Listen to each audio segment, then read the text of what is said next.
नमस्कार साथियों। आप सभी का एबीबी लर्निंग हब के ऑनलाइन प्लेटफॉर्म पर हार्दिक स्वागत है। अपने 10th क्लास की साइंस कर रहे हैं। उसके अंदर अपने 2 चैप्टर कंप्लीट हो चुके हैं। आज अपने नया चैप्टर शुरू करेंगे, चैप्टर नंबर 3। और कौन सा होगा? धातु और अधातु के बारे में। सबसे पहले हमें ये पता होना चाहिए कि धातु क्या होती है। धातु को अपने सामान्य भाषा के अंदर हम देखें तो सबसे पहले हमारे मन में एक ही आता है कि धातु जितनी भी होती है वो कैसी होती है? कठोर होती है। तो धातु की जो अपने परिभाषा देखेंगे तो धातु की परिभाषा क्या होगी कि जितनी भी धातुएं हैं वो इलेक्ट्रॉन त्याग कर धनायन बनाती हैं। कि धातुएं होती हैं वो इलेक्ट्रॉन को त्याग कर क्या बनाती हैं? धनायन बनाती हैं। कि वे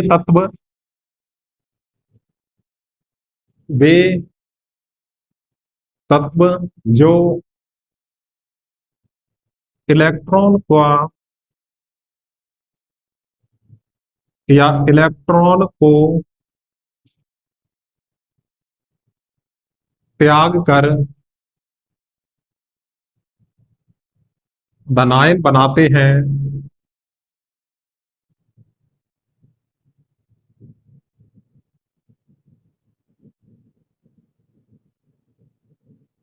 उन्हें धातु कहा जाता है। तो उन्हें क्या बोलते हैं? धातु कहा जाता है। कि जितने भी तत्व हैं जो इलेक्ट्रॉन को त्यागेंगे, और जब कोई तत्व इलेक्ट्रॉन को त्यागता है तो कौन सा आयन बनता है? धनायन बनता है, यानी पॉजिटिव बनता है।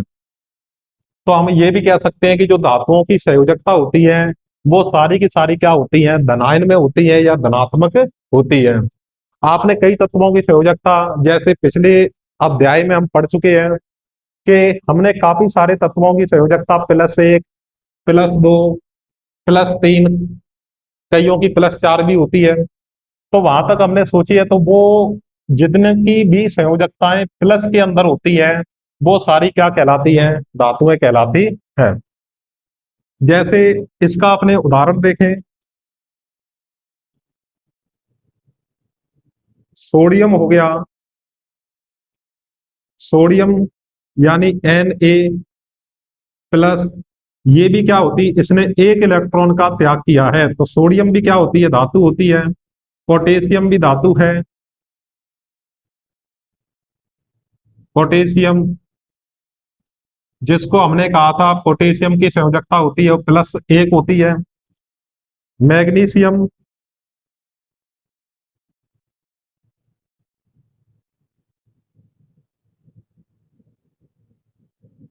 Mg से इसको लिखा जाता है, +2 संयोजकता होगी। कैल्शियम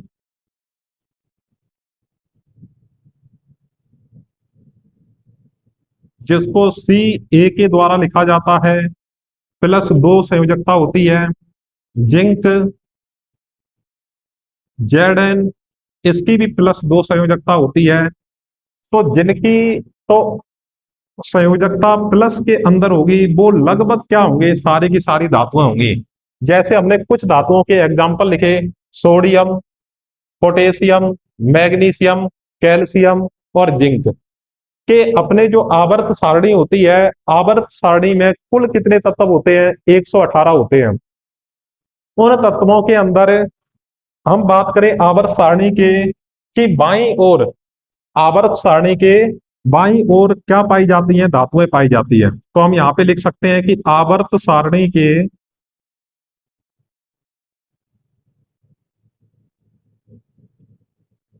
बाईं ओर धातुएं पाई जाती है।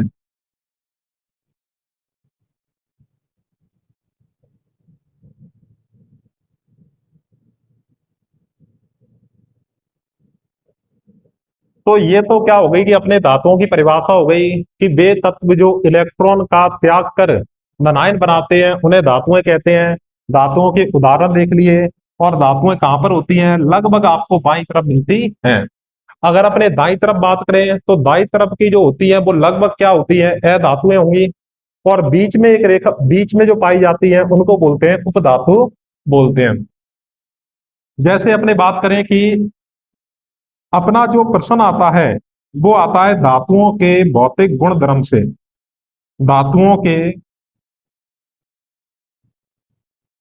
भौतिक गुण धर्म, इसे अपने स्टार लगा देंगे, यहां से इंपोर्टेंट है। प्रत्येक साल यहां से कोई ना कोई प्रश्न मिलता है। तो सबसे पहले हमने बात की थी कि धातुएं क्या होती है, कठोर होती है। कठोर के साथ साथ में धातुएं लगभग क्या होती है, चमकदार भी होती है। तो हम कहेंगे कि धातुएं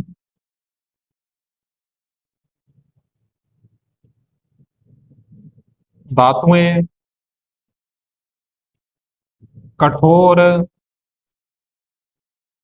व चमकदार होती है।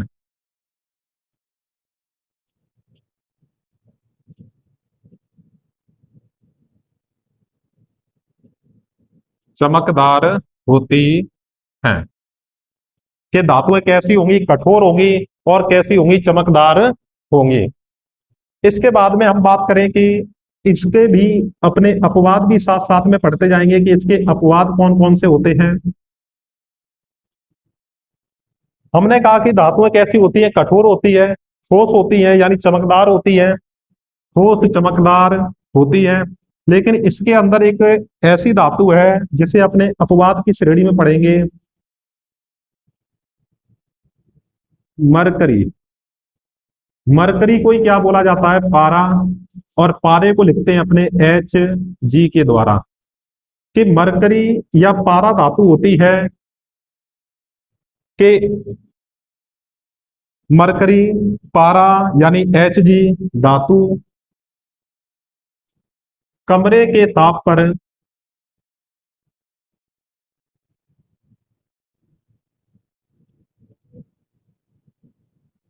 द्रव अवस्था में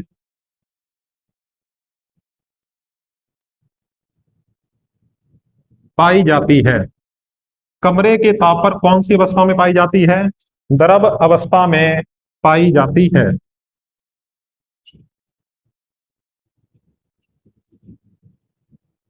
अगर मरकरी या पारा है वो धातु है, ठीक है, तो उसे कठोर होना चाहिए।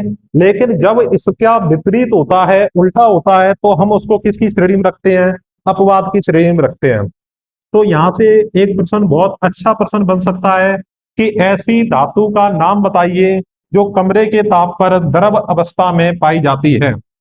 कि ऐसी धातु का नाम बताइए जो कमरे के ताप पर द्रव अवस्था में पाई जाती है। तो हम क्या कहेंगे, मरकरी या पारा यानी Hg। कि मरकरी या पारा है, इसका प्रयोग कहां पे किया जाता है। वैसे मैं इसके नीचे अंडरलाइन लगा के लिख दे रहा हूं कि डॉक्टरी थर्मामीटर में प्रयोग। अगर इसको देखना है तो हम कई बार जब बुखार होने पर डॉक्टर के पास में जाते हैं, डॉक्टर के पास में, तो क्या होता है कि उसके पास में एक बॉक्स के अंदर थर्मामीटर होता है। वो जीभ के नीचे जब लगाता है तो उससे हमारे शरीर का टेम्परेचर का पता लगता है। तो डॉक्टरी थर्मामीटर के अंदर जो लिक्विड भरा होता है वो किसका होगा, मरकरी या पारे का होगा। किसका होगा, मरकरी या पारे का। अपने 2 नंबर बात करें कि धातुएं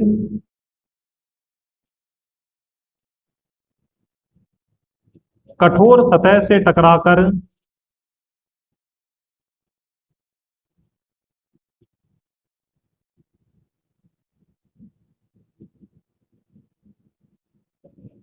दबनी या आवाज उत्पन्न करती है।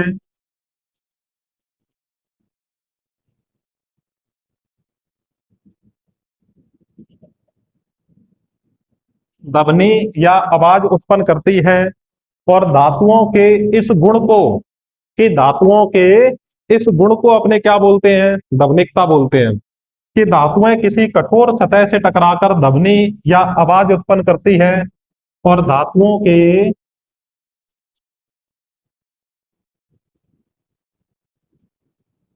इस गुण को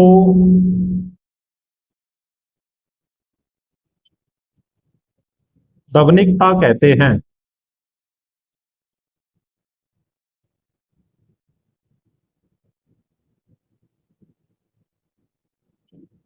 तो एक बार आप इतना उतार सकते हो वीडियो रोककर, या इसका आप स्क्रीनशॉट ले सकते हो।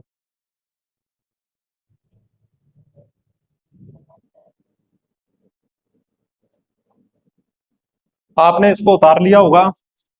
अब इसके आगे वाले जो गुण धर्म है वो अपने वन बाई वन पढ़ते जाएंगे। तो कितने गुण पढ़ लिए हमने? दो। कौन कौन से? कि धातुएं कठोर और चमकदार होती है, लेकिन जो मरकरी या पारा धातु है वो कमरे के ताप पर द्रव अवस्था में पाई जाती है। कि धातुएं कठोर सतह से टकराकर आवाज उत्पन्न करती है, और धातुओं के इस गुण को दवनिकता कहते हैं। इसके बाद में अपने 3 नंबर पढ़ेंगे।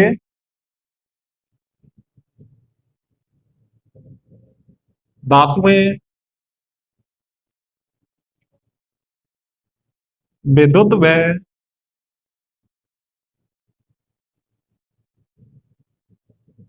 ऊष्मा की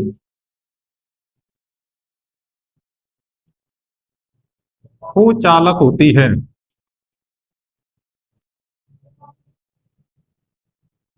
सॉरी, यहाँ पे जो धातुएं होंगी वो विद्युत और ऊष्मा की सुचालक होती हैं।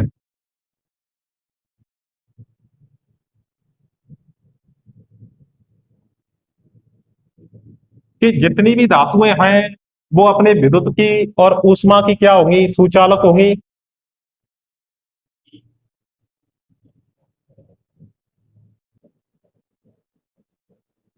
इसके अंदर अपने उदाहरण देखें कि एक चांदी व कॉपर धातु, कॉपर को ही अपने क्या बोलते हैं? तांबा धातु ऊष्मा की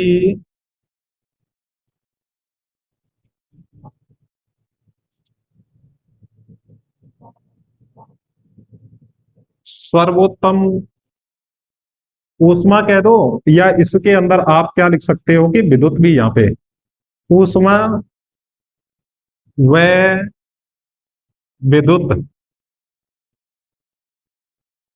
की सर्वोत्तम चालक होती है। इसमें थोड़ा सा अपने और लिखेंगे कि अपने देखो कॉपर से भी या तांबे से भी ज्यादा चालक होती है वो चांदी धातु होती है।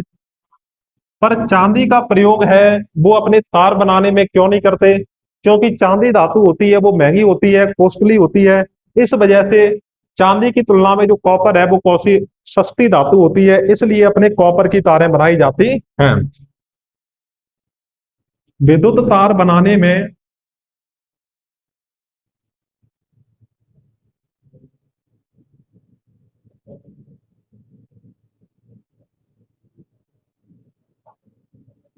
विद्युत तार बनाने में कॉपर धातु का ज्यादातर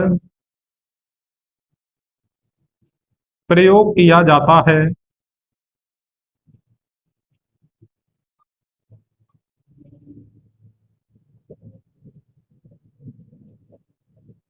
क्योंकि क्योंकि चांदी धातु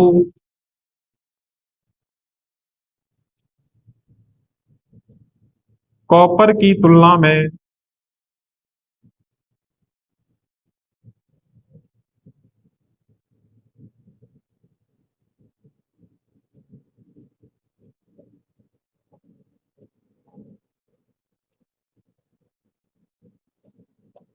अधिक महंगी होती है।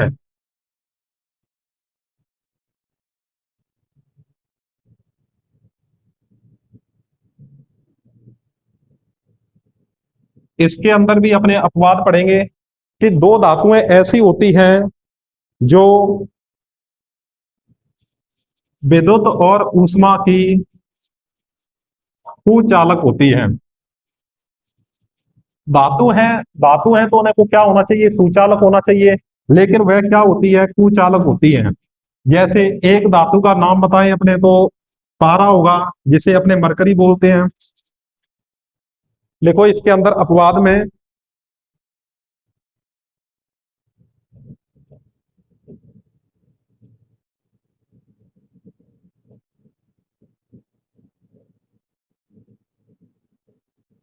लेड, लेड होता है पीबी।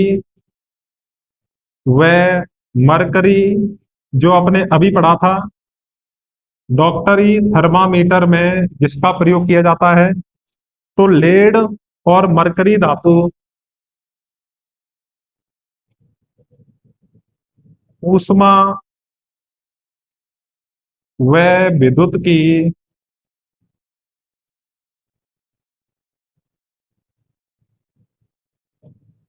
कुचालक होती है।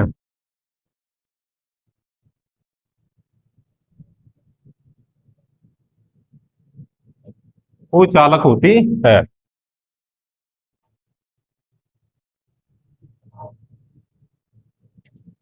तो अपने देखो ये भी आपका इंपॉर्टेंट रहेगा।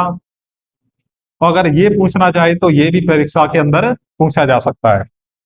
अपने 4 नंबर पे बात करें कि चार के धातुएं,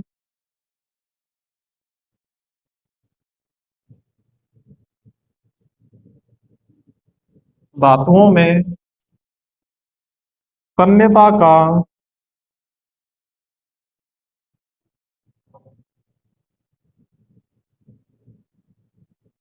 गुण पाया जाता है। किसका गुण पाया जाता है, तन्यता का गुण पाया जाता है। अर्थात धातुएं तन्य होती हैं, तन्य होती हैं। देखो अपने पहले एक एक गुण के बारे में पढ़ेंगे और फिर उसके नीचे उसका एक्सप्लेनेशन भी देते जाएंगे। जैसे हमने क्या पढ़ा कि धातुएं विद्युत और ऊष्मा की सुचालक होती है, फिर हमने उसका उदाहरण देखा और फिर इसी के अंदर हमने क्या देख लिया, इसका अपवाद भी देख लिया। जहां पर मैं स्टार लगाता हूं उसको हमें अच्छे तरीके से लर्न करना है। अब देखो ये तन्यता क्या होती है या तन्य क्या होता है, तो अपने यहां पे लिखेंगे तन्यता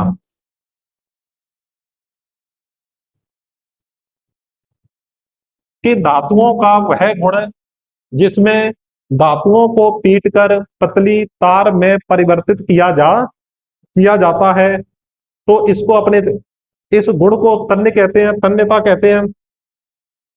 तो देखो तय से तन्यता और तय से ही अपने आप याद रखना, इसको तय से ही क्या हो जाएगा, तार हो जाएगा।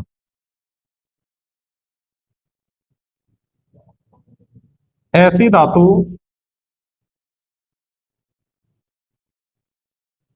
जिसको पीट कर पतली तार बनाई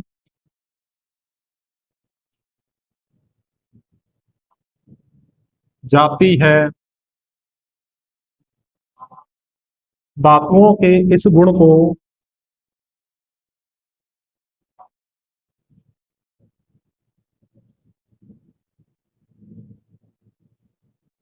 इस गुण को तन्यता कहते हैं।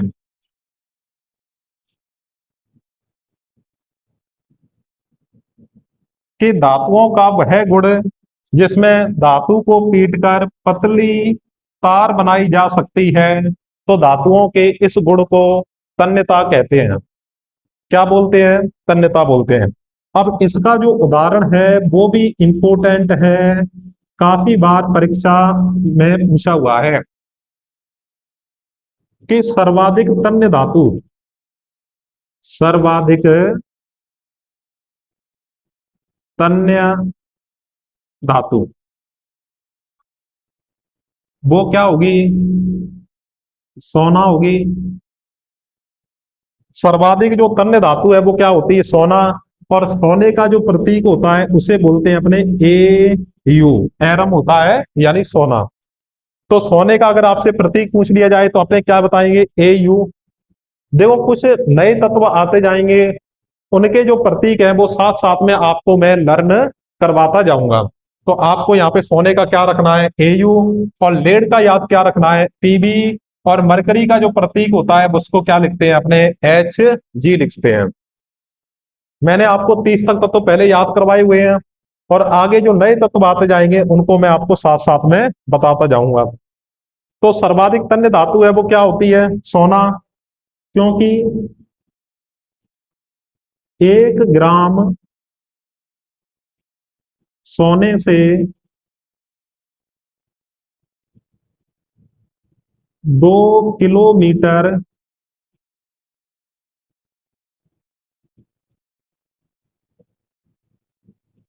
लंबी तार बनाई जा सकती है।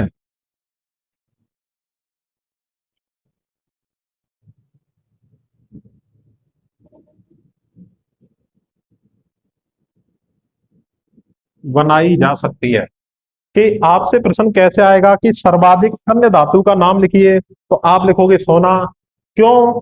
क्योंकि 1 ग्राम सोने से 2 किलोमीटर लंबी तार बनाई जा सकती है, कि इसको इतना बारीक कर सकते हैं। और सबसे ज्यादा तन्य धातु होती है वो क्या होती है? सोना ही होती है। इसके बाद में लिखो अगला गुण है वो, देखो नीचे इधर आ जाएगा। 5 नंबर अपनी बात करते हैं। धातुओं में या धातुएं अघात वर्धनीय होती हैं। अघात वर्धनीय होती है। ये अघात वर्धनीय क्या होता है वो मैं आपको नेक्स्ट स्लाइड पर बताऊंगा। आप वीडियो को रोककर लिख सकते हो या इसका स्क्रीनशॉट ले सकते हो।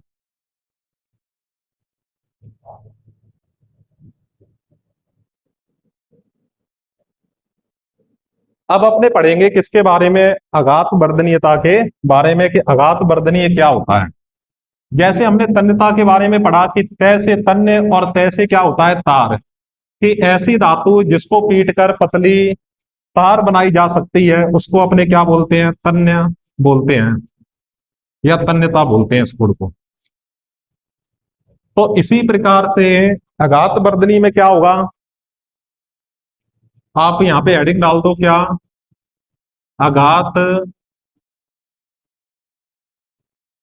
वर्धनीयता। अघात वर्धनीय या अघात वर्धनीयता के धातुओं का वह गुण जिसमें धातु को पीट कर पतली चादर बनाई जा सकती है। कि जो चादर बनी होती है वो किसकी बनी होती है? अघात वर्धनीयता की वजह से। कुछ धातुएं ऐसी होती है जिनको पीट कर चादर में परिवर्तित कर सकते हैं। जैसे अपने कॉपर भी हो गई, कॉपर धातु होती है, आयरन धातु होती है। ये अघात वर्धनीय लिखो। ऐसी धातु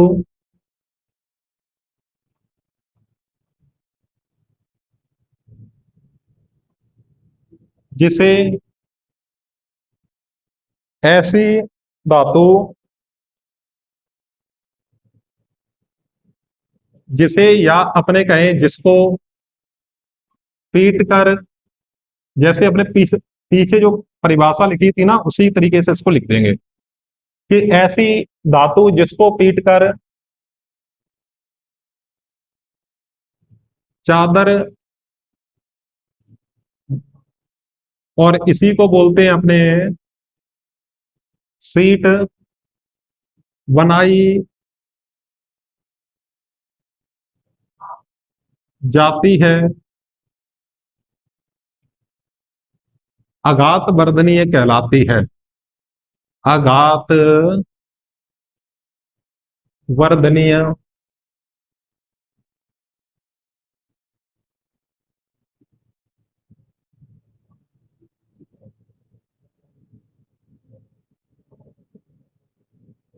तथा धातुओं के इस गुण को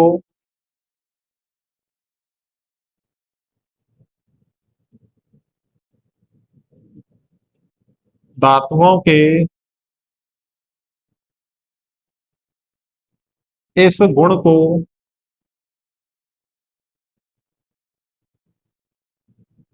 अघात वर्धनीयता कहते हैं। अघात वर्धनीयता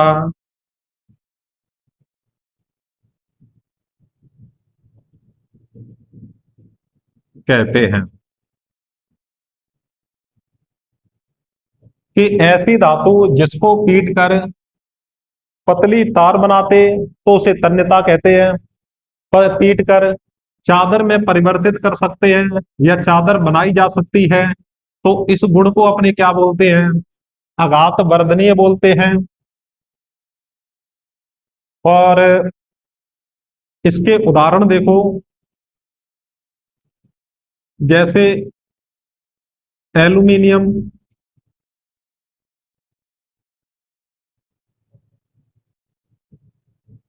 एल्यूमिनियम धातु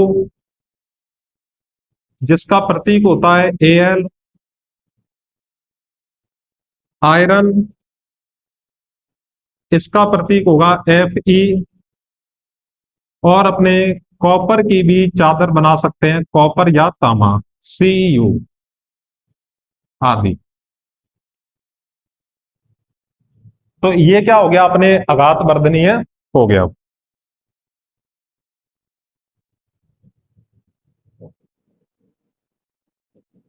तो ये अपने कैसी होती है? अघात वर्धनीय होती है। इसके बाद में अपने अगला जो पॉइंट है वो है 5 नंबर। 5 नंबर अपने बात करें कि जो धातुओं का गलनांक वो क्या होता है? सर्वाधिक होता है, अधिक होता है। धातुओं का गलनांक अधिक होता है।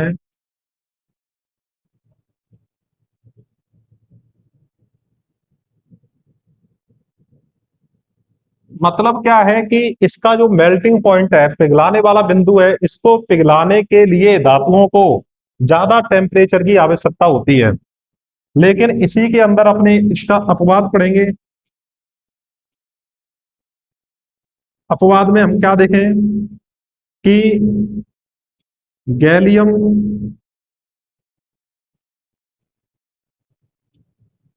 कॉमा, गैलियम हो जाएगा CgE, गैलियम, एवं सीजियम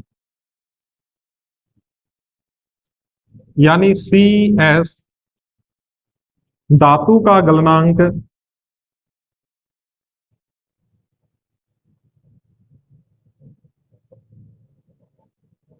न्यूनतम होता है।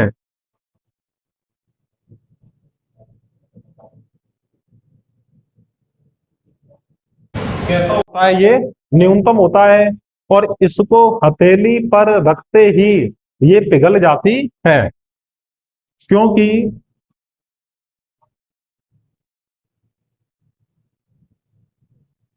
इन दोनों धातुओं को, इन दोनों धातुओं को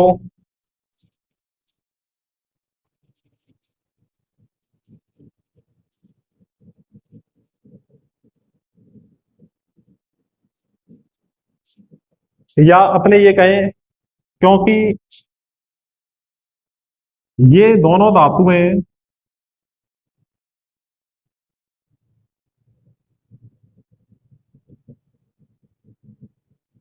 धातुएं हथेली पर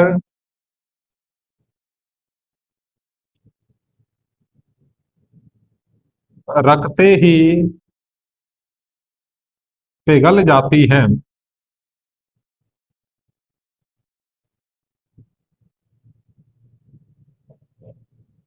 जैसे आपने बर्फ का एक छोटा सा टुकड़ा अपने हथेली पर लिया होगा और वो धीरे धीरे खुद ब खुद अपने आप पिघल जाता है, इसी प्रकार से गैलियम और सीजियम धातुएं होती हैं, इनका गलनांक न्यूनतम होता है और ये हथेली पर रखने पर क्या हो जाती है, पिघल जाती है।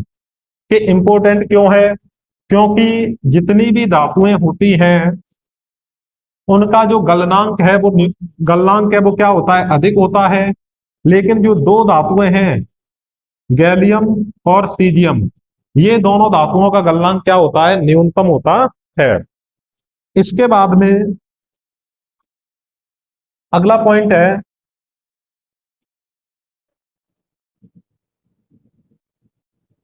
धातुएं। हमने कहा था कि धातुएं कैसी होती है, कठोर होती है। धातुएं सामान्यतः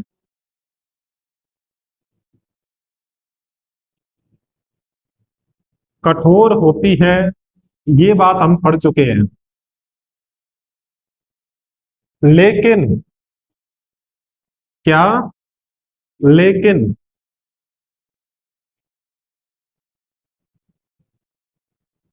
क्षारीय धातुओं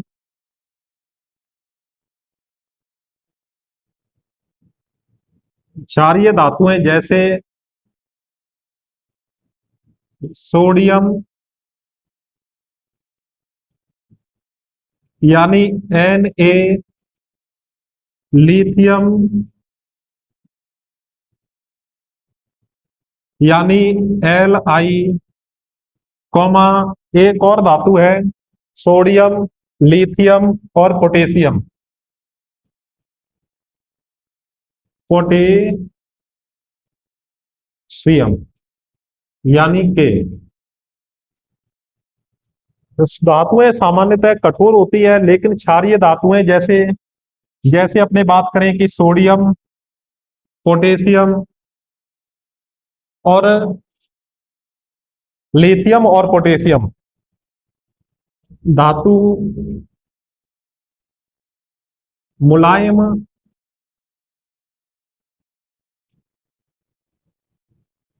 प्रकृति की होती है,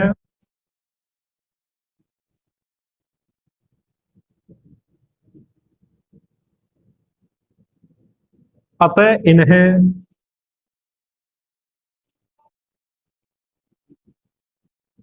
चाकू से आसानी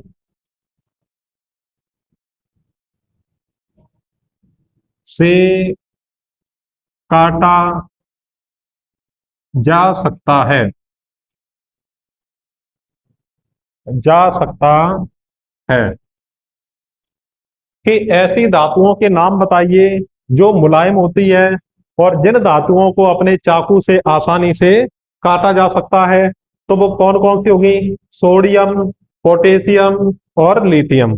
ये तीन धातुएं होती हैं जो मुलायम होती हैं और इनको चाकू से आसानी से काट सकते हैं।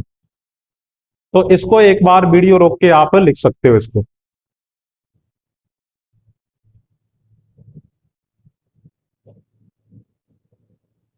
तो हमने आज की क्लास में क्या पढ़ा कि धातुओं के जो प्रमुख गुण धर्म होते हैं वो कौन कौन से होते हैं।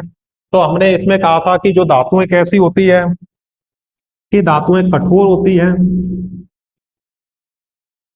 धातुएं चमकदार होती हैं, ठीक है। फिर उसके बाद में हमने कहा कि धातुएं ऊष्मा और विद्युत की सुचालक होती हैं, सुचालक होती हैं। और धातुओं में किसका? तन्यता का और आघात वर्धनीयता का गुण पाया जाता है। धातुएं किसी कठोर सतह से टकराकर आवाज उत्पन्न करती है और इस गुण को अपने क्या बोलते हैं? दवनिकता बोलते हैं। तो इस प्रकार हमने सभी एक एक करके गुणधर्म को विस्तार से पढ़ा, उनके हमने अपवाद देखे। तो आज की क्लास में अपने इतना ही करेंगे। जितने भी आपको गुणधर्म करवाए हैं उनका एक बार आपको रिवीजन जरूर करना है। तो आपको वीडियो कैसी लगी वो आप कमेंट करके जरूर बताओ, और वीडियो को लाइक लाइक करें और अपने दोस्तों के साथ में आप शेयर करें। अगर आप अपने YouTube चैनल पर नए हो तो एबीबी लर्निंग हब के YouTube चैनल को सब्सक्राइब करें, ताकि आने वाले वीडियो के आपको नोटिफिकेशन मिल सके। धन्यवाद।